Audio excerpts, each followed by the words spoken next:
Minor బాలికపై ఇద్దరు యువకులు అత్యాచారానికి పాల్పడిన సంఘటన సికింద్రాబాద్ పరిధిలోని బోయిన్పల్లిలో చోటు చేసుకుంది.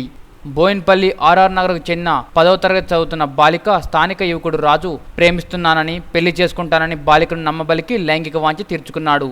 ఈ విషయం తెలిసిన రాజు స్నేహితుడు కిరణ్ ప్రేమ విషయం మీ కుటుంబ సభ్యులకు చెప్తానని బెదిరించి ఆమెపై అత్యాచారం చేశాడు. విషయం తెలుసుకున్న బాలిక తల్లి బోయిన్పల్లి పోలీసులకు ఫిర్యాదు చేసింది. ఫిర్యాదు స్వీకరించిన పోలీసులు కేసు నమోదు చేసుకుని బాలికను వైద్య పరీక్షల నిమిత్తం గాంధీ ఆసుపత్రికి తరలించారు. కేసు దర్యాప్తు చేస్తున్నామని త్వరలోనే నిందితులను పట్టుకుంటామని ఏసీపీ రంగారావు తెలిపారు. 15వ తారీఖు నైట్ బోయిన్పల్లి లిమిట్స్లో ఆర్ఆర్ నగర్లో పూజ అనే అమ్మాయి వాళ్ళ తల్లిదండ్రులు బయటికి వెళ్ళిందని చెప్పి ఇంటికి తిరిగి రాలేదనే ఉద్దేశంతో వాళ్ళ తల్లిదండ్రులు మరియు పోలీసు కూడా ఆమెను సెర్చ్ చేయడం జరిగింది. సెర్చ్ చేసిన తర్వాత 1 గంట దాకా అమ్మాయి ద్వారా రాలేదు. ఇది ప్రాగాటోలు మరియు ఈ మిలిటరీ ఓపెన్ ఏరియాలో కూడా ఎతికినారు, ఎక్కడ దొరకలేదు. అమ్మాయి 1 గంటకు వచ్చి వాళ్ళ తల్లిదండ్రులకి వచ్చి నేను ఇక్కడే ఉన్నానని చెప్పింది. మార్నింగ్ అవర్స్లో 16వ తారీఖు నాడు ఏం జరిగిందనే వివరంగా తెలుసుకుంటే ఆ అమ్మాయి మీద ఈ కిరణ్ మరియు రాజా అనే వాళ్ళు బలాత్కారం చేసినట్టు చెప్తా ఉంది. దాని మీద కేసు రిజిస్టర్ చేసినాము, చేసి ఇన్వెస్టిగేషన్ నడుస్తూ ఉంది.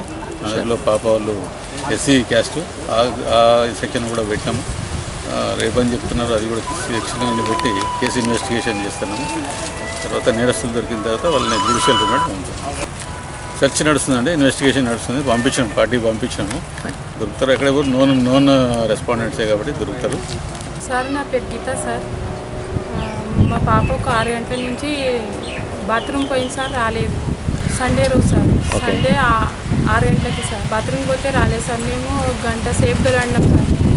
గంట దొలాడి మా ఫ్యామిలీ వాళ్ళకి చెప్పి మళ్ళీ మా ఫ్యామిలీ వాళ్ళు మేము దొలాడినాక సార్ మేము మళ్ళీ అదేంది పోలీస్కి కంప్లైంట్ ఇచ్చినాం సార్.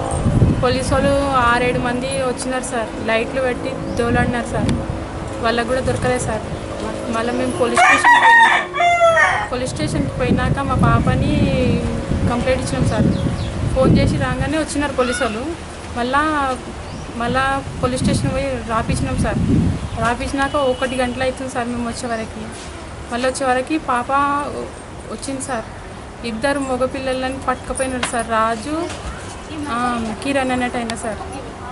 మీరు మాకు న్యాయం చేయాలి సార్, లేకుంటే మేము ఉరి వేసుకొని చచ్చిపోతాం సార్. మాకు ఎవరు లేరు, మేము బీదోళ్ళం సార్. మాకు వెనుక ముందు ఎవరు చూసుకోలేరు, మేము చేసుకుంటే బతుకుతోళ్ళమే సార్. సార్ పోలీసు వాళ్ళు వచ్చి చేస్తామమ్మా, మేము న్యాయం చేస్తాం, మేము ఉన్నాం కదా సార్ అన్నారు. వాళ్ళ ఫోటోలు దొరికినాయి, అది బండివి లైసెన్సు ఆర్సీ దొరికినాయి కదా సార్. సార్ వాళ్ళకే పోలీసు వాళ్ళకే దొరికినాయి సార్, మాకు కూడా దొరకలేవు. పిల్ల కూడా ఎక్కడ పోయిందో తెలియదు, 1 గంటలకు వచ్చింది సార్. మాకు న్యాయం చేయండి సార్, లేకుంటే మేము ఊరేసుకొని చచ్చిపోతాం సార్.